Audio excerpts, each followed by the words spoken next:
नमस्कार दोस्तों, स्वागत है आप सभी का एडू वॉरियर्स पर। आज मैं आप सभी लोगों के लिए उत्तर प्रदेश पीसीएस प्रारंभिक परीक्षा के लिए प्रैक्टिस सेट सेकंड लेकर आई हूं, जो कि आपकी परीक्षा जून में है। इससे पहले मैंने आप लोगों के लिए कई प्रैक्टिस सेट करवाने के लिए सोचा है, जिससे आप लोगों को परीक्षा में हो सकता है इस प्रैक्टिस सेट से जीएस के कई सारे क्वेश्चंस मिल जाएँ, क्योंकि मैंने जितने भी इसमें क्वेश्चंस कवर किए हैं अभी तक, वो सब प्रीवियस ईयर्स में पूछे गए सारे प्रश्न हैं।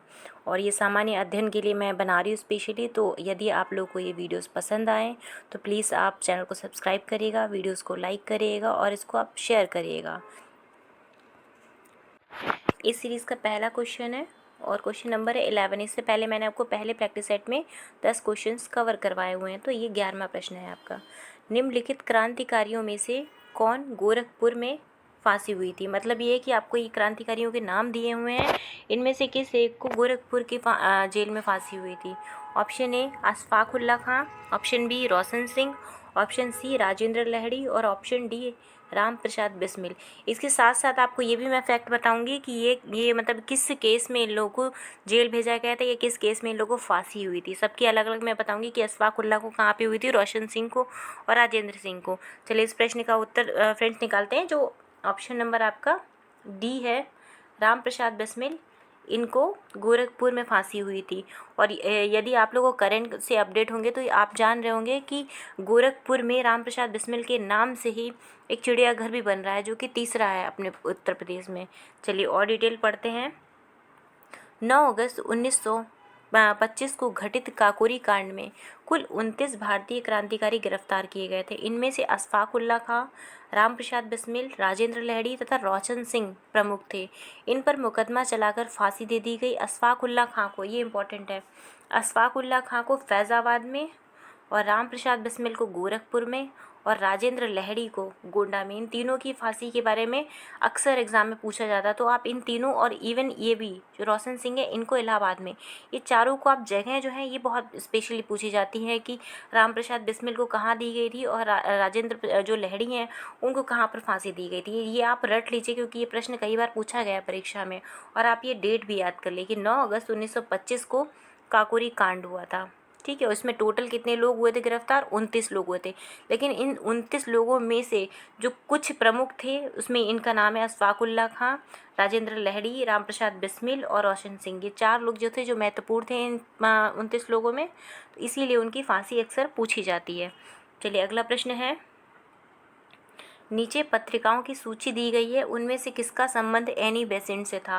अब एनी बेसेंट से कई सारी एनी बेसेंट से रिलेटेड पत्रिका हैं, लेकिन इसमें आपकी कुछ पत्रिका दी गई जो उनसे रिलेटेड हैं। A new India, B young India, C Indian peoples, या फिर 4 है कॉमनवेल्थ। अब इन चारों में से आपको बताना है कौन कौन से। इसके ऑप्शन देखते हैं अपने उत्तर का। ये देखिए, इसका मतलब ये है कि आपको इसमें से किन्हीं 2 पत्रिकाओं को चुनना है। 2 पत्रिकाएं ऐसी थी जो कि किससे संबंधित थी? एनी बेसेंट से।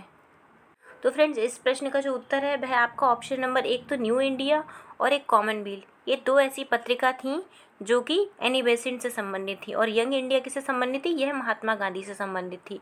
तो अगर यंग इंडिया और न्यू इंडिया में अक्सर लोग कन्फ्यूज हो जाते हैं, लेकिन आप न्यू इंडिया जब आए तो वह आपकी एनी बेसेंट है और यंग इंडिया जो है वह महात्मा गांधी की पुस्तक है। तो ऑप्शन नंबर जो 1 और 4 जिसमें है, यानी ऑप्शन नंबर सी है, वह सही हो जाता है इस प्रश्न का। न्यू इंडिया एवं कॉमनवेल्थ नामक पत्रिकाओं का संबंध एनी बेसेंट से था और यंग इंडिया महात्मा गांधी की पत्रिका थी। चलिए अगला प्रश्न है 13। वानर सेना और मंजरी सेना का संबंध किससे है? ए असहयोग आंदोलन से, बी सविनय अवज्ञा आंदोलन से, सी खिलाफत आंदोलन से, या डी भारत छोड़ो आंदोलन से। अब देखिए फ्रेंड्स, आप लोग ये देखिए, ये प्रश्न बहुत कम लोगों ने सुना होगा कि वानर सेना और मंजरी सेना, ये 2 सेनाएं हैं जिनका संबंध इन चारों में से कोई एक आंदोलन से संबंधित है। ये फ्रेंड्स इस प्रश्न का जो उत्तर है वह आपका ऑप्शन नंबर बी सही हो जाता है। सविनय अवज्ञा आंदोलन से संबंधित वानर सेना और मंजरी सेना थी। चलिए इसका डिस्क्रिप्शन पढ़ते हैं। वानर सेना एवं मंजरी सेना का संबंध सविनय अवज्ञा आंदोलन, जो कि कब हुआ था, ये डेट आप सब रट लीजिए, क्योंकि मॉडर्न हिस्ट्री से जब भी क्वेश्चन पूछा जाता है तो उसमें डेट का बहुत महत्व है। डेट से अक्सर प्रश्न पूछे जाते हैं। आपसे ये पूछ देगा कि रॉलेट एक्ट कब पारित हुआ, या फिर चंपारण कब हुआ, या असहयोग आंदोलन कब। ये सारी डेट्स का बहुत महत्वपूर्ण है, तो इसलिए आप डेट्स को ज़रूर नोटिस करिएगा। तो इसके आगे, गांधी जी द्वारा शुरू किए गए इस आंदोलन को लोकप्रिय बनाने हेतु बच्चों को लेकर बानर सेना तथा बालिकाओं को लेकर मंजरी सेना का गठन। ये भी प्रश्न पूछा जा सकता है कि बानर सेना जो थी वो किससे संबंधित थी, बालक से या बालिकाओं से। तो बानर सेना बच्चों से संबंधित थी और बालिकाओं से संबंधित मंजरी सेना थी, जो कि 1930 के सविनय अवज्ञा आंदोलन से संबंधित थी। ठीक है, ये बहुत महत्वपूर्ण है, इसको आप याद कर लीजिएगा। अगला प्रश्न है 14।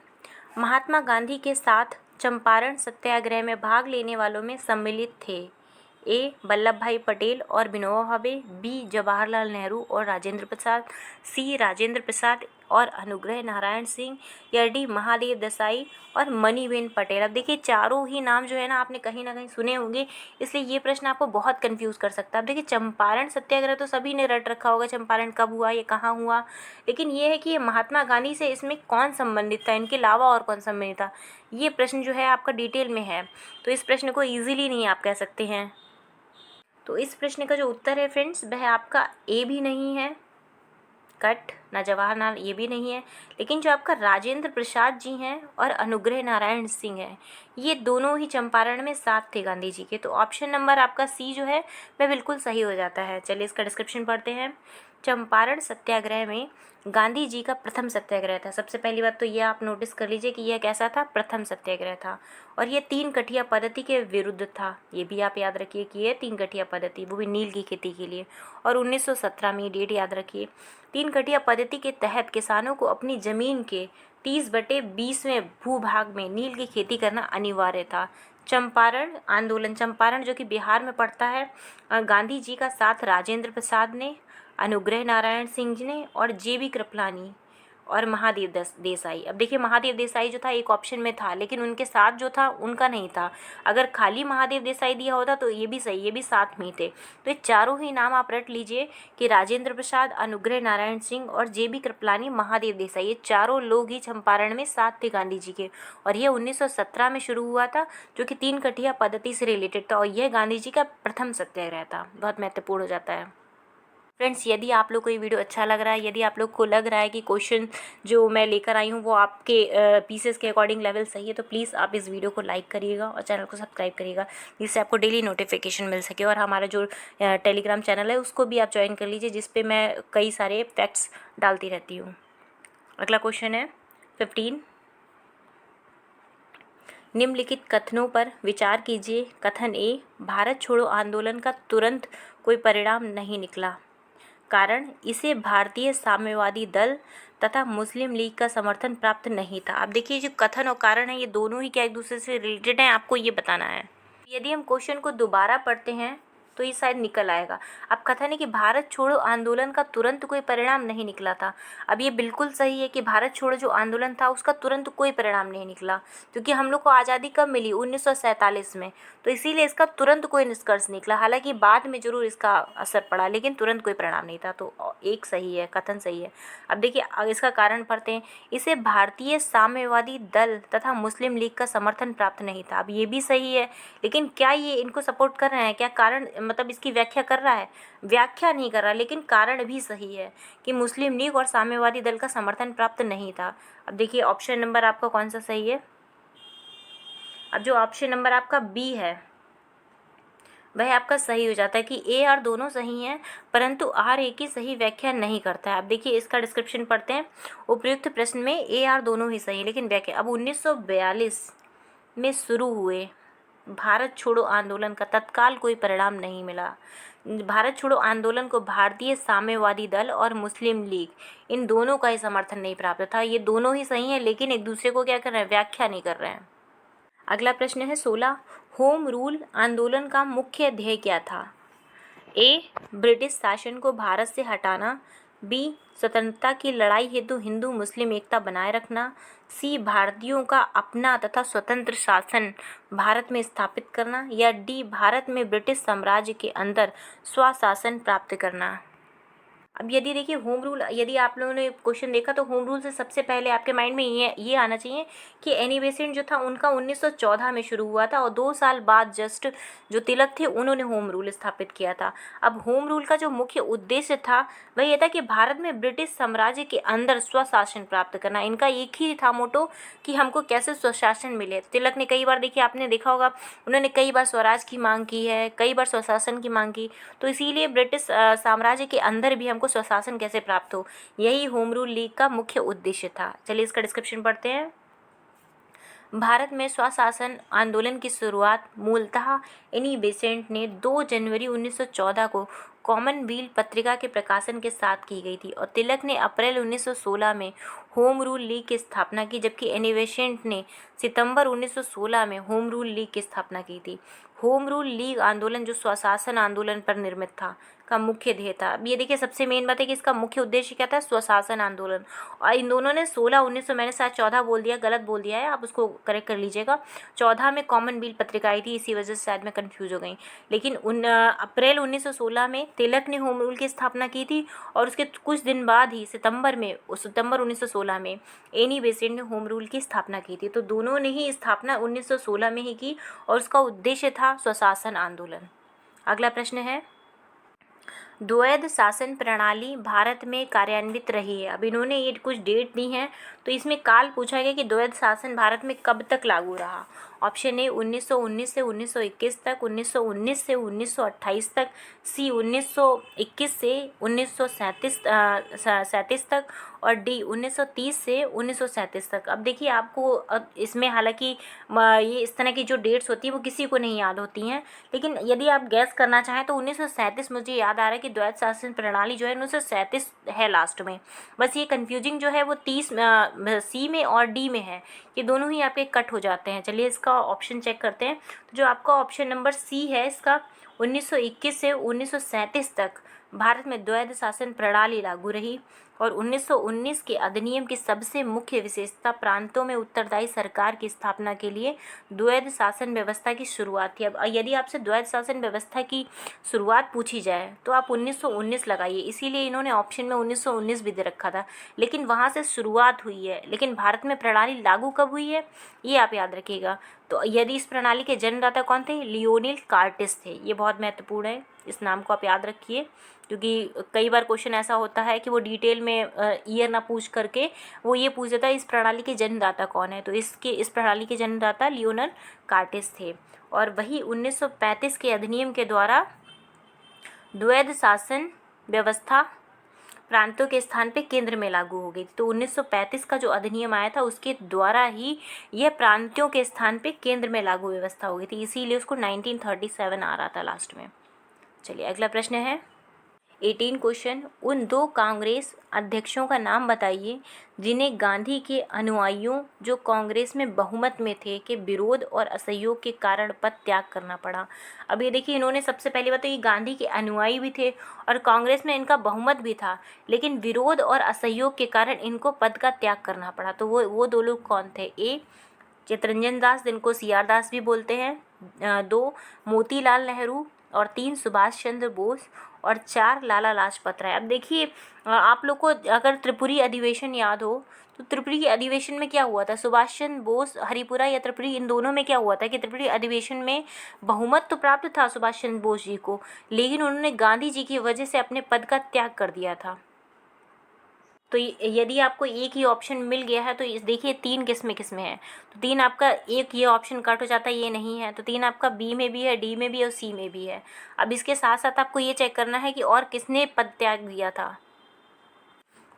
तो आपका जो फर्स्ट ऑप्शन है सीआर दास, चितरंजन दास, ठीक है, इन्होंने भी पद का त्याग किया था, जबकि इनको क्या था, काफ़ी ज़्यादा इनको सपोर्ट करती थी पार्टी, इसके बाद भी इन्होंने पद को त्यागा था। तो चितरंजन दास और सुभाष चंद्र बोस, आपका ऑप्शन नंबर जो डी है वही सही हो जाता है। इसका डिस्क्रिप्शन पढ़ते हैं। चितरंजन दास तथा सुभाष चंद्र बोस को गांधी के अनुयायियों जो कि कांग्रेस में बहुमत में थे के विरोध एवं असहयोग के कारण कांग्रेस के अध्यक्ष पद से त्यागपत्र देना पड़ा। CR दास ने 1922 के गया अधिवेशन में, जबकि सुभाष चंद्र बोस ने 1939 के त्रिपुरी अधिवेशन में कांग्रेस के अध्यक्ष पद से त्याग दिया था। अब देखिए, ये वाला अधिवेशन तो मैक्सिमम लोग को याद रहता है, त्रिपुरी अधिवेशन, लेकिन जो 1922 का गया अधिवेशन है, इसमें CR दास ने अध्यक्षता अपनी त्यागी थी। तो ये दोनों ही इंपॉर्टेंट हो जाते हैं। अगला प्रश्न है 19, किस कालानुक्रम में निम्नलिखित घटनाएं घटित हुई? अब देखिए, इनसे कालानुक्रम पूछा गया है कि आपको ये सारी डेट्स याद होनी चाहिए। ए, चौरी चौरा की घटना, बी, जलियांवाला बाग हत्याकांड, सी, रॉलेट एक्ट और डी, चंपारण सत्याग्रह। अब देखिए, चंपारण मैंने अभी एक क्वेश्चन कवर करवाया, तो शायद आप लोगों को इसकी डेट याद हो। अब इसमें ऑप्शंस कुछ दिए हैं, तो आपको इसको कालानुक्रम लगाना है। अब देखिए, यदि हम इसको सबसे पहले जो मैंने क्वेश्चन करवाया है आपका चंपारण, अगर मैं उसी से लेती हूँ तो इसकी डेट थी 1917। ठीक है, तो ये 1917 में। रॉलेट एक्ट इसके बाद हुआ है। रॉलेट एक्ट क्या हुआ था कि जलियांवाला कांड हुआ था, उससे पहले हुआ था रॉलेट एक्ट। तो ये इसका कब है? ये इसका 1919 में है। अब हालांकि जलियांवाला कांड भी, लेकिन पहले रॉलेट एक्ट हुआ था, फिर उसके बाद में जलियांवाला कांड हुआ था। अब चौरी चौरा की घटना कब हुई थी? ये 1922 में हुई थी। अब यदि हम सारी घटनाओं को कालानुक्रम लगाते हैं तो सबसे पहले क्या आएगा ऑप्शन? सबसे पहले आपका ऑप्शन नंबर जो सी आ रहा है, डी आएगा, चंपारण सत्याग्रह है, क्योंकि ये 1917 में सबसे पहली घटना है, गांधी जी द्वारा प्रथम सत्याग्रह है। तो आपका जो ऑप्शन नंबर सी है वह एकदम सही हो जाता है। देखिए, इस तरह से यदि आप इसको लगाते हैं, 1917 में चंपारण है, और रॉलेट एक्ट जो हुआ था वह 6 अप्रैल 1919 में हुआ था, और इसके जस्ट 6 दिन बाद यानी 13 अप्रैल 1919 को क्या हो गया था? जलियांवाला कांड हो गया। तो यदि आप लोग को डेट नहीं भी याद है तो आप इस तरह से याद करिए कि पहले रॉलेट एक्ट हुआ था, फिर उसके बाद जलियांवाला कांड याद हुआ था, और फिर उसके बाद चौरी चौरा की घटना कब हुई थी? 5 फरवरी 1922 में हुई थी, जिसमें आपके कुछ पुलिस को जला दिया गया था भारतीयों के द्वारा। अगला प्रश्न है 20, national liberation federation of India किस प्रकार अस्तित्व में आया? ए, ब्रिटिश शासन की बांटो तथा राज करो कूटनीति के कारण, बी, कांग्रेस में नरमपंथी तथा उग्रवादियों में मतभेद के कारण, और सी, मुस्लिम लीग तथा कांग्रेस के समर्थन वापस लेने के कारण, और डी, चौरी चौरा की घटना के कारण। अब national liberation federation of India, अब आपको ये नाम याद रखना। इसके आने का कारण पूछा है कि क्या कारण था कि जो इसकी स्थापना की गई। इस घटना की जो मुख्य कारण थी वह आपका ऑप्शन नंबर जो बी है, कांग्रेस में नरमपंथी और उग्रवादियों में, इन दोनों में मतभेद हो गया था। तो मतभेद के कारण जो है वह national liberation federation of India की स्थापना हुई थी। चलिए इसका डिस्क्रिप्शन पढ़ते हैं। National liberation federation of India Congress में नरमपंथी व गरमपंथी के मतभेद के कारण 1919 में मतभेद में आई। अभी डेट याद रखिएगा, 1919 में जलियांवाला कांड हुआ था, 1919 में ही ये पार्टी भी आई थी।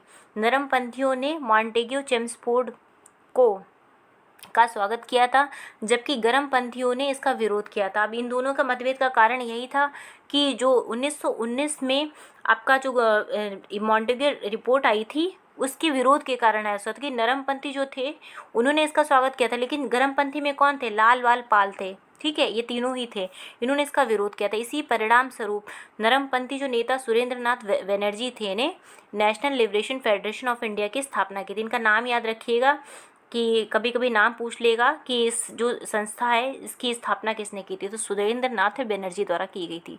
चलिए अगला प्रश्न है 21, 1857 के विद्रोह के बारे में सर्वप्रथम इसे भारत की स्वतंत्रता की पहली लड़ाई किसने कहा था? ये प्रश्न बहुत इंपॉर्टेंट है और कई बार परीक्षा में पूछा गया है। ए, ताराचंद ने, बी, RC मजूमदार ने, सी, बिपिन चंद्र ने, या डी, BD सावरकर ने। तो यदि आप ये जो क्वेश्चन है भारत की स्वतंत्रता की पहली लड़ाई, तो यह इसके बारे में BD सावरकर द्वारा बोला गया था। BD सावरकर जी ने ही कहा था कि यह स्वतंत्रता की पहली लड़ाई है। चलिए इसका डिस्क्रिप्शन पढ़ते हैं। The first war of India independence of 1857 नामक अपनी पुस्तक में BD सावरकर ने 1857 के विद्रोह को सर्वप्रथम भारत की स्वतंत्रता की पहली लड़ाई कहा। RC मजूमदार ने 1857 के विद्रोह को तथाकथित प्रथम राष्ट्रीय स्वतंत्रता संग्राम, ना प्रथम, ना राष्ट्रीय और ना ही स्वतंत्रता संग्राम। ये दोनों ही लाइन बहुत इंपॉर्टेंट है। यदि किसने ये पूछा जाए किसने कहा पहली लड़ाई स्वतंत्रता की, तो वह BD सावरकर जी थे। लेकिन ये पूछा जाए ना ही ये प्रथम था, ना राष्ट्रीय था और ना स्वतंत्रता, यह किसका कहना है? यह RC मजूमदार जी का कहना है 1857 की लड़ाई के बारे में। चलिए अगला प्रश्न है भारतीय राष्ट्रीय कांग्रेस की प्रथम मुस्लिम अध्यक्ष कौन थे? बहुत ही अच्छा प्रश्न है। ए हकीम अजमल खान, बी रफ़ी अहमद किदवई, सी बदरुद्दीन तैयब जी, या डी अबुल कलाम आज़ाद। तो इस प्रश्न का उत्तर आप सभी लोगों को पता ही होगा। ऑप्शन नंबर जो सी है, बदरुद्दीन तैयब जी, ये भारतीय राष्ट्रीय कांग्रेस के प्रथम मुस्लिम अध्यक्ष थे। चलिए इसका डिस्क्रिप्शन पढ़ते हैं। बदरुद्दीन तैयब जी भारतीय राष्ट्रीय कांग्रेस के प्रथम मुस्लिम अध्यक्ष थे। भारतीय राष्ट्रीय कांग्रेस का तीसरा अधिवेशन था, ये तीसरे अधिवेशन की बात कर रहे हैं, जो कि 1887 में मद्रास में हुआ था, और जिसमें 607 प्रतिनिधि ने भाग लिया था, और इस अधिवेशन की अध्यक्षता के लिए बदरुद्दीन तैयब जी को चुना गया था। भारतीय राष्ट्रीय कांग्रेस के प्रथम अध्यक्ष कौन थे? ये WC बनर्जी या व्योमेश चंद्र बनर्जी थे। ये प्रश्न भी कई बार पूछा गया है कि प्रथम अध्यक्ष कौन थे कांग्रेस के, तो WC बनर्जी, और प्रथम मुस्लिम अध्यक्ष पूछा जाए तो आपका बदरुद्दीन तैयब जी थे। चलिए आज के लिए बस इतना ही। आप सभी लोग बताइएगा ये क्वेश्चन आपको कैसे लगे कमेंट बॉक्स में, और प्लीज़ आप इस चैनल को सब्सक्राइब करिएगा, सपोर्ट करिएगा। धन्यवाद।